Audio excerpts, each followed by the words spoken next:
Ali kharaj min 'indi Rasulillah sallallahu alaihi wasallam fi maradhihi alladhi mata fihi. Nah, di hadis ini dikisahkan bahwa Ali radhiyallahu anhu baru keluar habis ngejenguk Rasulullah sallallahu alaihi wasallam ketika sakit yang dimana Rasul meninggal di situ. Wa kana Nabi sallallahu alaihi wasallam 'inda marid ya'dil baina nisa'ihi at-tis' illa Saudah binti Zum'ah atau binti Zam'ah.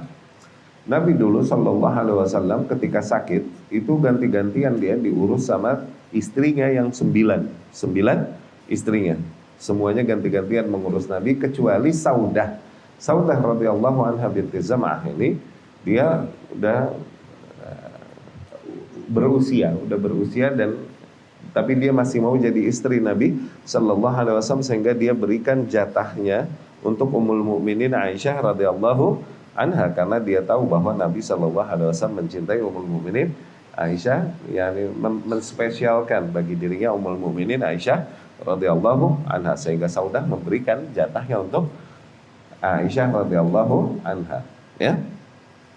Fa innaha wahabat yaumaha li Aisyah tuh. Dia hibahkan harinya untuk Aisyah radhiyallahu anha tuh. Lihat. Ya. Nah, ini sedikit fikih, awas. Ini adil di antara konsep adil di dalam poligami. Oke? Adil di Islam, awas. Pertama, enggak selalu sama rata. Adil di kafir itu sama rata. Kalau yang pertama 3, yang kedua mesti 3. Kalau pertama dapatnya 2, yang kedua mesti 2. Itu adil ala kafir. Mereka yang menuntut, yang namanya adil itu sama rata dan sama jumlah. Itu adil ala kafir. Adil yang gak hikmah. Makanya kaum wanita mereka menuntut hak yang sama seperti kaum lelaki. Iya gak? Karena itulah adil menurut standar akal mereka. Standar Islam yang datangnya dari wahyu, adil gak demikian. Sebagaimana selalu kita bilang, bambu kalau 10 meter lagi celentang, supaya adil dibagi 2, oke 5-5 karena kondisinya celentang. Tapi kalau berdiri dibagi 2 supaya adil berapa? 5-5, nggak adil. Kenapa? Yang bawah menanggung beban yang nggak ditanggung di atas. Yang bawah keinjak sama yang atas. Yang bawah punya beban lebih, kasih lebih dia, aturan 6. Yang atas nggak nanggung beban, kasih 4. Nah itu adil. Di Islam tuh adil tidak selalu sama rata. Tuh patokan adil, dobit adil. 1, tidak selalu sama rata. Dobitnya nih, adil dalam poligami, awas. Nanti begitu, istri pertama misalnya, istri pertama dengan anaknya misalnya 3, apa 4, apa 5, apa 17. Berapa kayak anaknya, serah dia. Urusan dia, apa urusan lo. Ya gak? Istri kedua, ini anaknya baru 3. Istri ketiga, ya belum punya anak, masih cem-ceman. Iya gak? Belum punya anak. Apakah adil artinya demi keadilan? Pokoknya ini nafkahnya 5 juta, ini 5 juta, ini 5 juta. Itu bodoh, itu bukan keadilan, itu justru kezaliman. Kebutuhan mereka beda-beda. Paham? Kebutuhan mereka beda-beda. Jadi ketika dia memberi lebih kepada yang pertama, ini bukan gak adil. Tuh, paham ya? Ini kita yang ngomong poligami di medsos nih nggak ngerti poligami mereka nih, nggak ngerti konsep adil dan nggak ngerti fikih, gitu nih, nggak ngerti qawaid fikih. Ini padahal yang sifatnya stabil, belum lagi bicara qawaid fikih yang sifatnya dinamis nanti seiring dengan perkembangan jalan, perkembangan zaman nggak nyampe, idenya, wawasannya nggak nyampe. Bukan berlebihan dan menghina kita ngomong gini, ini fakta, nggak nyampe mereka tuh. Sehingga seseorang berkata pokoknya kalau kita mencium istri yang pertama berarti kita mesti mencium istri yang kedua. Apa lo? Kenapa jadi bodoh bener? Ya nggak begitu. Islam nggak begitu ribet. Aduh, Islam ini santai. Udah sebisanya aja semampunya. Nggak takalluf, nggak apa. Atau nggak bisa poligami? Jangan poligami. Iya nggak? No, adil dong, dobitnya adil. Yang pertama apa? Tidak selalu sama rata. Adil itu yang apa? Yang hikmah, yang proporsional. Sesuai dengan kondisi dan kebutuhan masing-masing. Oke, malam ini aturan jatahnya di sini. Malam ini nih, oke? Tapi yang ini lagi kena musibah mesti ditemenin. Ya tinggalin, udah kesini.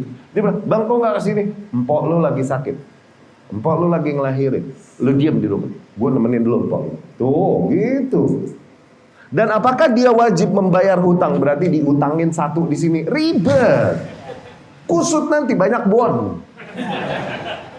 Serah gua, udah kondisinya yang ada begini, itu adil. Nah, yang kedua berarti keadilan keputusannya diserahkan kepada suami, bukan diserahkan kepada istri. No. Nanti yang menentukan ini adil mana atau enggak, itu suami. Istri terima jadi udah. Kalau diserahkan pada istri, masing-masing nanti punya konsep dan bakalan berantem, berebutan. Tuh, udah serahkan pada pemimpin. Tuh, udah diem, ini gue yang nentuin. Menurut gue ini adil, menurut lo gak adil, emang lo bego. Gituin. Namanya juga bengkok lo. Gituin. Itu adil, dapat? Dapat?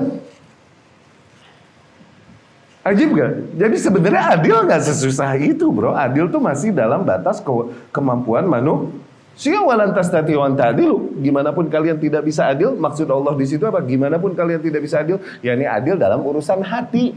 Kecondongan hati nggak bisa dibohongin itu mah. Rasul juga condongnya ke Aisyah no. Yakub juga ke anaknya, ke Yusuf no. Nggak bisa dibohongin itu mah di luar kuasa manusia. Adapun keadilan zahir, nah pembagian-pembagian ini sesuatu yang bisa diatur, segala gituan. Jadi kita yang pertama lagi butuh, dan sementara ini jatahnya jatah malam dia, udah lu diam, gue mau di sini dulu. Dan nggak ada kewajiban mesti bayar utang ke sini, berarti ntar malamnya ini mesti diambil di sini, kagak, nggak ada begitu-begituan, segala ribet. Akhirnya pakai tagih-tagihan, puyeng lagi tadinya poligami pengen ajib jadi puyeng.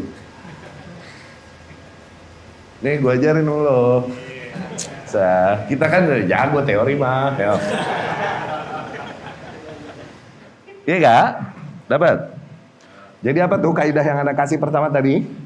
Adil adalah yang hikmah, bukan sama rata sama jumlah. Itu adil ala kafir. Oke? Wanita akan menggunakan hujah itu. Pokoknya yang adil, dia kan seminggu, kita seminggu. Itu wanita. Kenapa? Itu bisa mereka tunggangi buat senjata. Enggak. Dia istri dan punya anak-anak dan butuh waktuku. Harinya beda dengan engkau yang masih, ya ini masih asik-asik berdua doang sama aku. Harinya beda. Gitu dong. Dan siapa yang menentukan yang wajar buat saudara seberapa sih? Aku. Sesuai dengan kondisi dan kemampuanku. Lu diem terima. Ajib gak? Ya?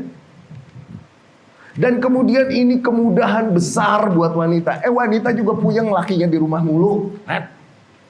Gue disuruh mancing, abang kok gak keluar-keluar kota sih bang? Tuh, gue digituin. Puyeng ngurusin laki, emang gak puyeng? Belum anak-anaknya rewel, iya gak? Abang mancing kayak sono, tuh suruh mancing no gue. Orang dilarang mancing sama bininya, gue suruh mancing. Bang cumi sama ikan habis tuh di freezer, abang mancing nih. Suruh mancing, orang dilarang mancing, gue disuruh mancing. Puyeng kalau ada gue di rumah. Dia mesti ngelayanin anaknya anak Arab lagi. Yang gak simple. Suruh ngelayanin lagi, ya pusing cewek. Iya kan? Akhirnya dengan tiada dia punya me time tuh. Jadi rahmat buat wanita sebenarnya. Somehow kondisi demikian, gak dibebani mesti melayani dan mengurus lelaki. Itu sebuah keringanan buat wanita. Berbagilah kerepotanmu dengan saudarimu. Ya salam. Iya gak? Lu kan berani ngomong doang, ya gak? Satu apa tadi? Adil adalah yang hikmah, bukan sama rata. Kedua, adil. Yang memutuskan yang hikmah itu suami. Bukan istri demo. Dan nuntut. Enggak, yang mutusin siapa? Gua. Gitu. Oke? Patokan ketiga adil nih, dobit yang ketiga nih, pegang. Lu megang ini, lu udah ngerti konsep adil, udah lu profesor. Udah. Oke? Lu langsung ngisi kajian poligami lu di luar lagi. Biar kata belum juga. Nih yang ketiga nih, pegang. Adil itu antarodin. Adil itu saling ridho patokannya. Contoh, dari seminggu, aku full di sini. Yang kedua, Enggak aku kasih malam sama sekali. Tapi dia ridho, adil. Nah, contohnya apa? Contohnya Saudah binti Zam'ah. Dia udah nggak kebagian jatah malam dari Rasulullah Sallallahu. Siapa berani bilang Rasul nggak adil, nggak pernah nginep di Saudah? Siapa bilang? Siapa berani bilang beradillah wahai Rasulullah, kecuali Khawarij? Kenapa? Tetap adil nggak? Tetap adil. Kenapa? Karena berangkat dari keridhoannya Saudah. Jadi patokan adil di mana? Dalam hal ini di saling ridho tuh. Jadi waktu nikah, oke, aku bisa menikahimu, cuman aku nggak bisa nginep di tempatmu nih. Tuh, bisanya mampir doang siang. Atau mungkin dalam seminggu aku cuman bisa bertemu denganmu sekali. Atau mungkin aku ke kota ini cuman 2 bulan sekali. Tuh, okay? Berarti aku bertemumu cuma 2 bulan sekali, itu juga cuma 3-4 hari doang. Aku bisanya begitu. Dia ridho dari awal, iya deh bang, nggak apa-apa, yang penting dihalalin. Tuh, dia ridho dari awal, adil. Yang di rumah dibagi 1,5 bulan, yang anu cuma dibagi 4 hari dalam 2 bulan. Misalnya, adil gak? Adil, dia ridho dari awal. Dapat gak? Dapat gak? Paham gak? No, Saudah binti Zam'ah udah gak dapat malam. Malamnya dikasih Ummul Mukminin Aisyah. Siapa berani bilang Rasul zalim? Gak adil. Tengah jalan terus dia pegel, aduh aku gak kuat deh kayaknya nikah gini nih. Ya udah bercerai, kawin baik-baik. Bercerai baik-baik, kenapa jadi musuhan? Iya. Gitu.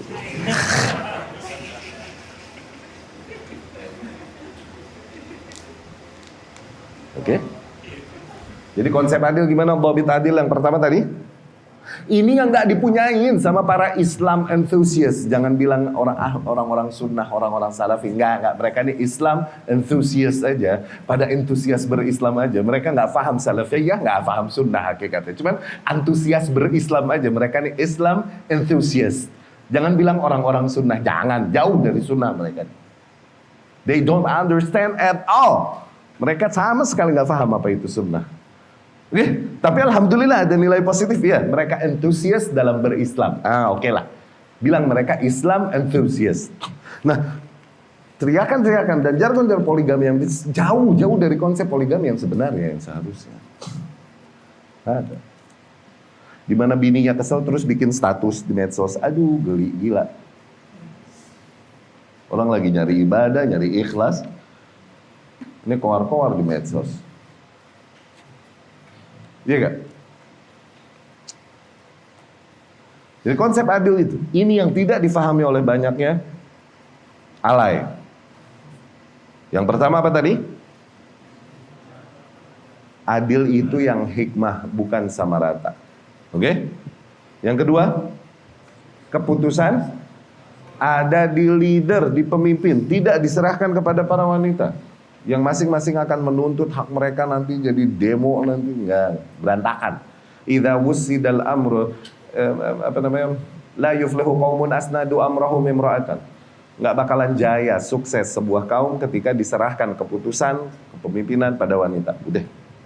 Emang bukan di situ tempatnya. Mereka makhluk Allah yang mulia dan mereka punggungnya umat Islam, para wanita. Tapi tempatnya emang bukan di leading, malah berantakan kalau mereka yang lead. Oke? Itu yang kedua. Yang ketiga apa tadi gue bilang? Adil itu antarodin, saling ridho. Ketika dia ridho, kalaupun jumlahnya jauh berbeda, tapi dia ridho dari awal, itu adil. Dapat ya? Tuh. Demikian Saudah bintu Zam'ah radhiyallahu anha yang wahabat, dia telah menghibahkan harinya untuk Ummul Mukminin Aisyah radhiyallahu anha, ya.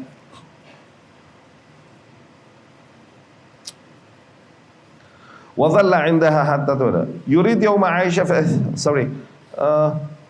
falamma ishtadda bihi al-marad sar yaqul aina ana gadan, aina ana gadan, aina ana gadan. Tuh, lihat. Dan Rasul ketika sakitnya nambah parah, Rasul terus langsung bertanya-tanya terus, besok aku di siapa? Besok aku di siapa? Besok aku di siapa? Istri-istrinya difaham bahwa saya Rasul ngarep bersama Aisyah radhiyallahu anha. Akhirnya mereka semua tanazzalu, mereka semua mengalah dan memilih untuk membiarkan Rasul sudah diurus di tempatnya Aisyah radhiyallahu anha. Mereka yang keliling dan menjenguk mengurus Rasulullah sallallahu alaihi wasallam. Rasul zalim enggak?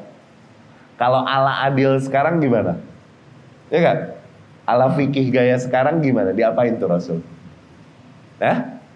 Ala gaya fikih sekarang yang sama sekali nggak ada fleksibilitasnya, yang apa-apa riba, yang apa-apa riba. Dituduh apa tuh Rasul sallallahu alaihi wasallam? Ya, kondisional. Adil itu kondisional, yang hikmah. Iya kan? Akhirnya mereka semua yurid yauma Aisyah fa'adzanna lahu radhiyallahu anhunna ayyumarrat fi baiti Aisyah. Akhirnya mereka semua mengizinkan Rasul untuk dirawat saja di rumahnya Ummul Mukminin Aisyah radhiyallahu anha wa dhalla indaha hatta tuwfi. Rasul terus di situ di rumahnya Aisyah sampai meninggal sallallahu alaihi wasallam.